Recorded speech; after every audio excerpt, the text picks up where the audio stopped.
بسم اللہ الرحمن الرحیم۔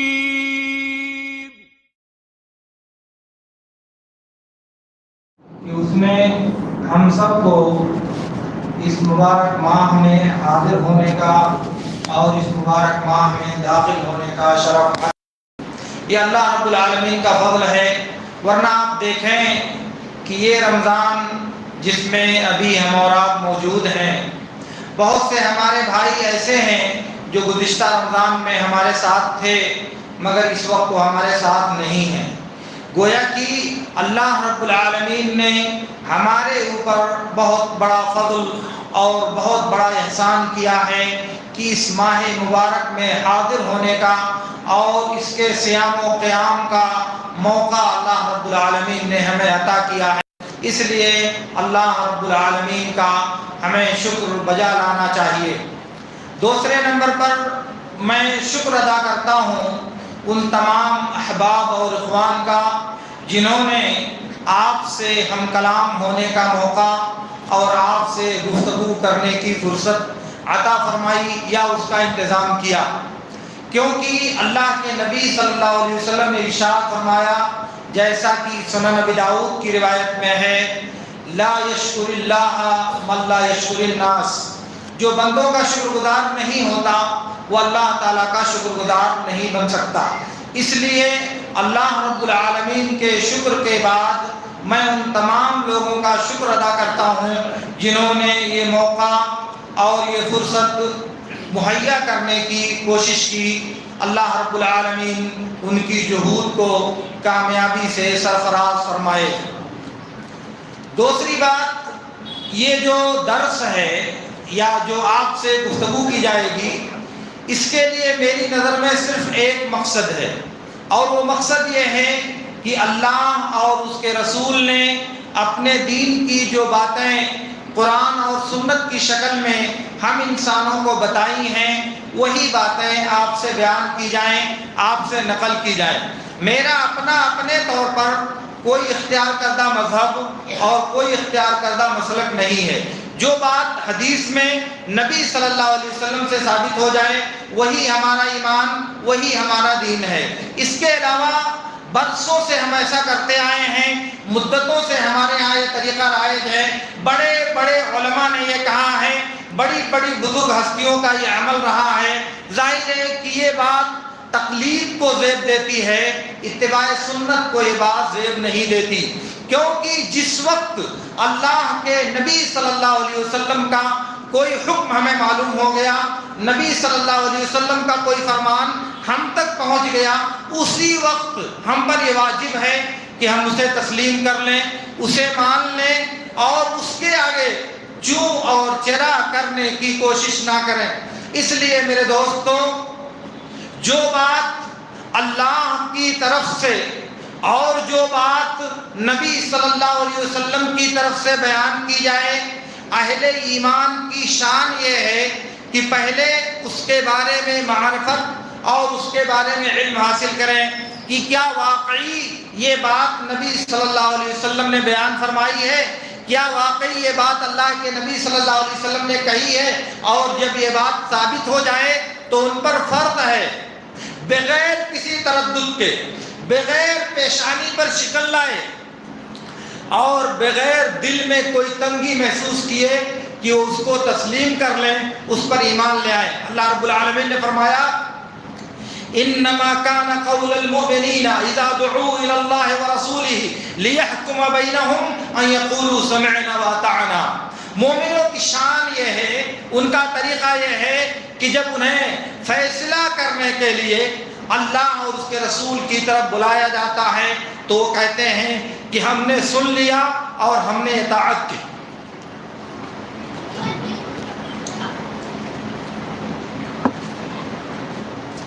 ہم نے سن لیا اور ہم نے اطاعت کی، یہ مومنوں کی شان ہے۔ اس لیے میرے دوستو، جو بھی بات اللہ کے نبی صلی اللہ علیہ وسلم سے ثابت ہے،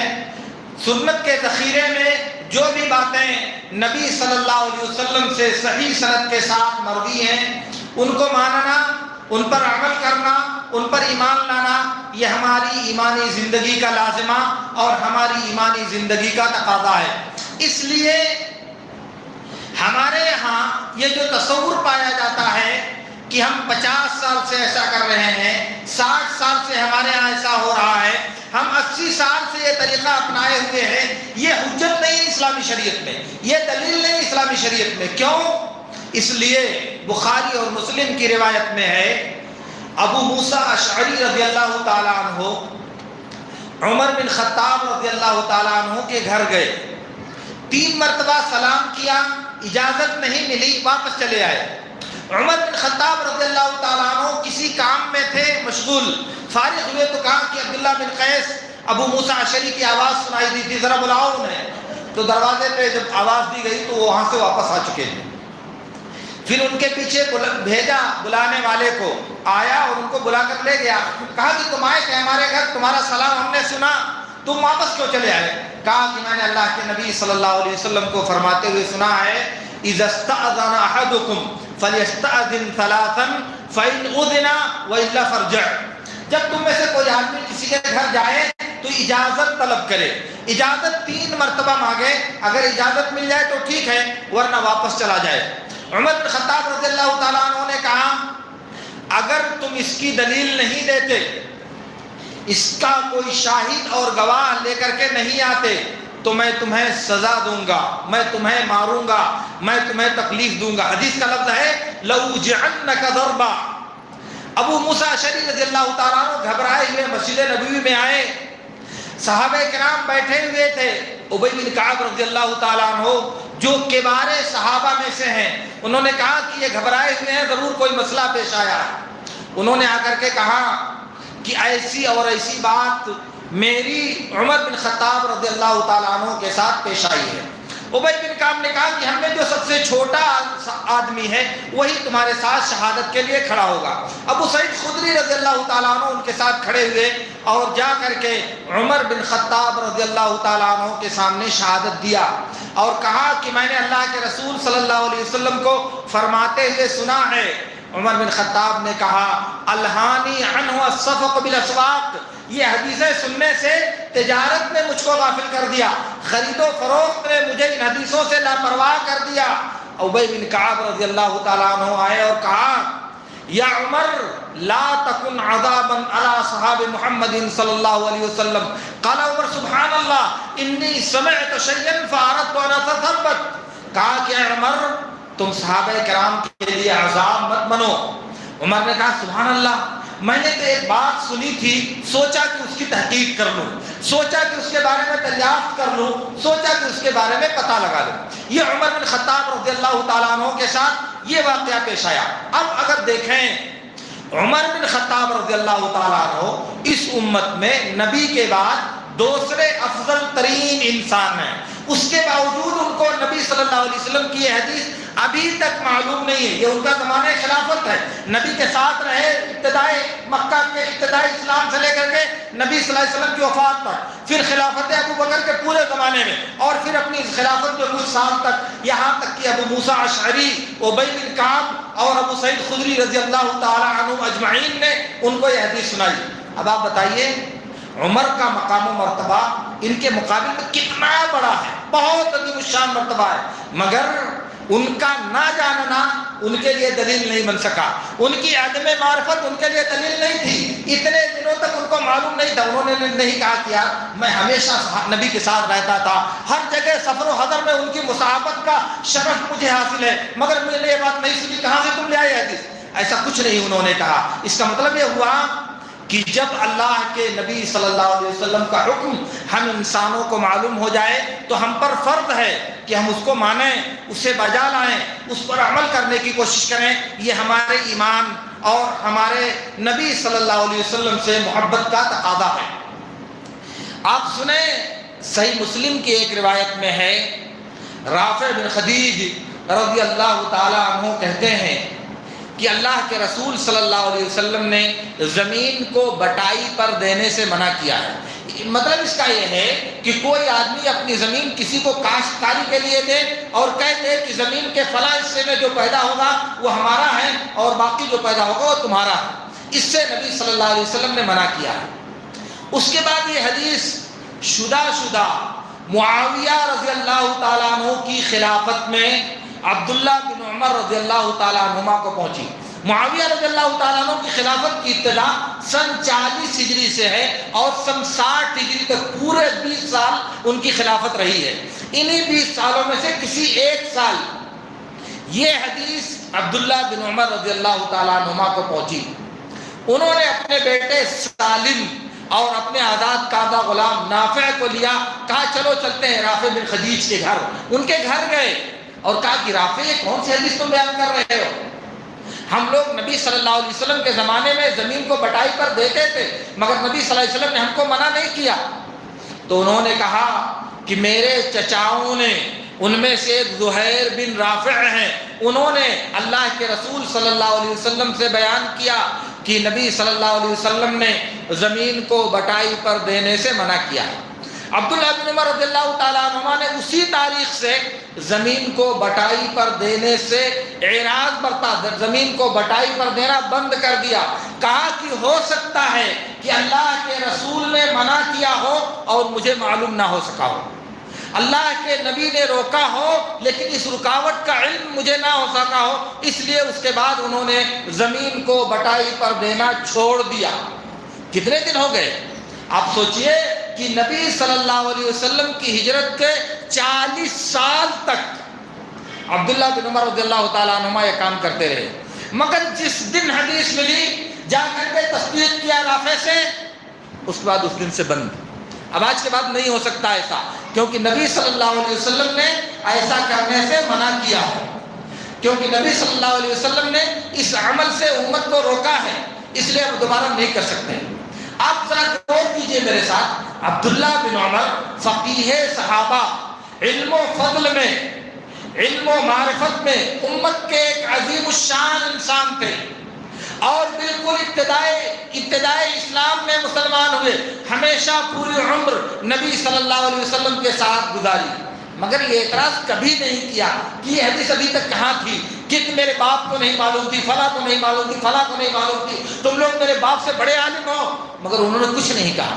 حدیث سن لی اور اس پر عمل کے لیے تیار ہو گئے۔ کیوں؟ اس لیے کہ یہی اہل ایمان سے مطالبہ ہے، اور یہی ایمان کی شان ہے، اور یہی کلمہ محمد الرسول اللہ صلی اللہ علیہ وسلم پر ایمان لانے کا تقاضا ہے، ورنہ وہ کون سی محبت ہے اور وہ کون سا کلمے کا اقرار ہے میرے دوستوں کہ نبی کی بات آئے، نبی کا فرمان آئے، نبی کی حدیث ہمیں سنائی دے اور ہم کہیں یار کیسے ہو سکتا ہے؟ ہمارے باپ دادا کو کیوں نہیں معلوم تھا؟ ہمارے بڑے بڑے علماء کو کیوں نہیں معلوم تھا؟ ہمارے خاندان والوں کو کیوں نہیں معلوم؟ ہمارے فلاں ہر ایک لوگ ہیں، ہمارے پیر صاحب کو، ہمارے فقیر صاحب کو، ہمارے عالم صاحب کو، ہمارے محدث صاحب کو، اور فلاں سارے لوگ اپنا اپنا لے کر کے بیٹھے گا۔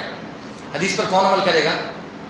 حدیث پر عمل کرنے کی ذمہ داری کس کو بنتی ہے؟ ہم نے دم بھرا ہے، ہم نے اللہ سے عہد کیا ہے کہ اللہ کی عبادت کے بعد، اللہ کی عبادت کے لیے نبی کے طریقے کے علاوہ کوئی دوسرا طریقہ ہم اپنانے کے لیے تیار نہیں ہے۔ ہم نے اللہ سے یہ عہد و پیمان باندھا ہے کہ عبادت ہم صرف تیری کریں گے اور تیرے نبی کے بتائے ہوئے طریقے کے مطابق کریں گے۔ اس لیے نبی کی بات جب آ جائے میرے دوستو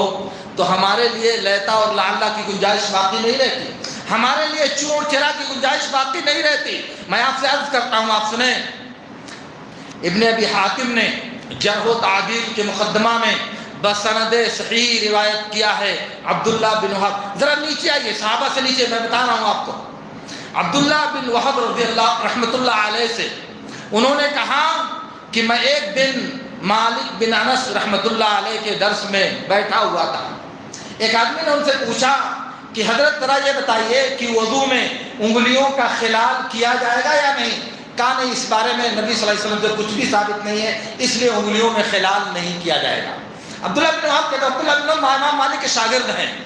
کہا کہ جب بھیڑ کم ہو گئی، درس سے لوگ جانے لگے، تو میں نے کہا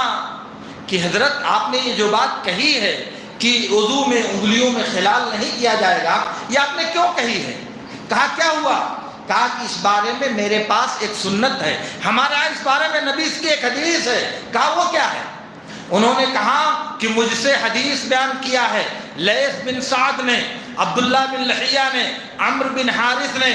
اور ان تینوں نے حدیث بیان کیا ہے یزید بن عمرو معافری سے، اور انہوں نے حدیث بیان کیا ہے ابو عبد الرحمن حبلی سے، اور انہوں نے حدیث بیان کیا ہے مستورد بن شداد رضی اللہ تعالیٰ عنہ سے کہ میں نے اللہ کے نبی صلی اللہ علیہ وسلم کو دیکھا کہ آپ اپنی انگلیوں سے، اپنی ہاتھ کی خنصر سے اپنے پیر کی انگلیوں کا خلال کرتے تھے، ان کے اندر انگلیوں کو، اپنی انگلی کو داخل کرتے تھے۔ مالک بن انس نے کہا کہ یہ حدیث تو حسن ہے، اس کی سند حسن ہے، اور یہ حدیث نبی صلی اللہ علیہ وسلم سے ثابت ہے۔ عبداللہ بن وہب کہتے ہیں کہ اس کے بہت دنوں کے بعد میں نے دیکھا کہ جب امام مالک سے پوچھا جاتا وضو میں انگلیوں کے خلال کرنے کے بارے میں، تب وہ اسی بات کا فتویٰ دیتے، تب وہ کہتے ہیں کہ ہاں وضو میں انگلیوں کا خلال کیا جائے گا، کیونکہ یہ حدیث نبی صلی اللہ علیہ وسلم سے ثابت ہے اور مجھ سے میرے شاگرد عبداللہ بن وہب نے بیان کیا ہے۔ اب ذرا سوچئے تھوڑی دیر کے لیے، امام مالک امام دار ہجرت، اس زمانے میں مدینے میں امام مالک رحمۃ اللہ علیہ سے بڑا عالم کوئی دوسرا موجود نہیں تھا، مگر جب شاگرد نے حدیث بتائی، جب ان کے شاگرد نے، ان کے سامنے علم حاصل کرنے والے نے انہیں حدیث سنائی تو انہوں نے کیا کہا؟ انہوں نے کہا کہ حدیث، اس کے بعد کوئی گنجائش نہیں، آج تک غلطی پر تھے کیونکہ حدیث معلوم نہیں تھی، آج تک غلط فتویٰ دے رہے تھے کیونکہ حدیث معلوم نہیں تھی، اللہ تعالیٰ اس کے بارے میں سوال نہیں کرے گا۔ آج حدیث آ گئی، آج شاگرد نے بتا دیا، اب کوئی حجت باقی نہیں رہ گئی، اب کوئی لیتا اور لالنا چور چرا کی گنجائش ختم ہو گئی، کیونکہ نبی صلی اللہ علیہ وسلم کا فرمان آ گیا۔ اس کا مطلب یہ ہوا کہ اتنے دنوں تک جب تک عبداللہ بن وہب رحمۃ اللہ علیہ نے اپنے استاد کو یہ حدیث نہیں بتائی تھی، وہ فتویٰ اس کے خلاف دے رہے تھے کہ نہیں دے رہے تھے؟ دے رہے تھے۔ وہ معذور ہیں، کیونکہ آپ لکھ لیں اس بات کو، دنیا میں اللہ کے نبی کے بعد کوئی ایک عالم ایسا نہ پیدا ہوا ہے اور نہ قیامت تک پیدا ہوگا جو پورے دین کا تنہا علم رکھتا ہو، پورے دین کا اکیلے علم رکھنے والا کوئی بھی اللہ رب العالمین نے نبی کے بعد نہ پیدا کیا اور نہ قیامت تک پیدا ہوگا۔ آپ چاہیں تو دیکھیں امام شافعی رحمۃ اللہ علیہ کے رسالہ، انہوں نے بہت عمدہ انداز میں اس بات کو ثابت کیا ہے کہ نبی کے بعد پورے دین کا، الف سے لے کے آخر تک سارے علوم کا، دین کے سارے احکام کا علم ہو، ایسا کوئی ایک آدمی پیدا نہیں ہوا، بلکہ تمام صحابہ کے، تمام تابعین کے علوم کو جب جمع کیا جائے تو اکٹھا ہو کر کے شریعت کا حکم اور ہمارا دین مکمل بنتا ہے۔ اس لیے میں کہنا چاہ رہا ہوں میرے دوستوں،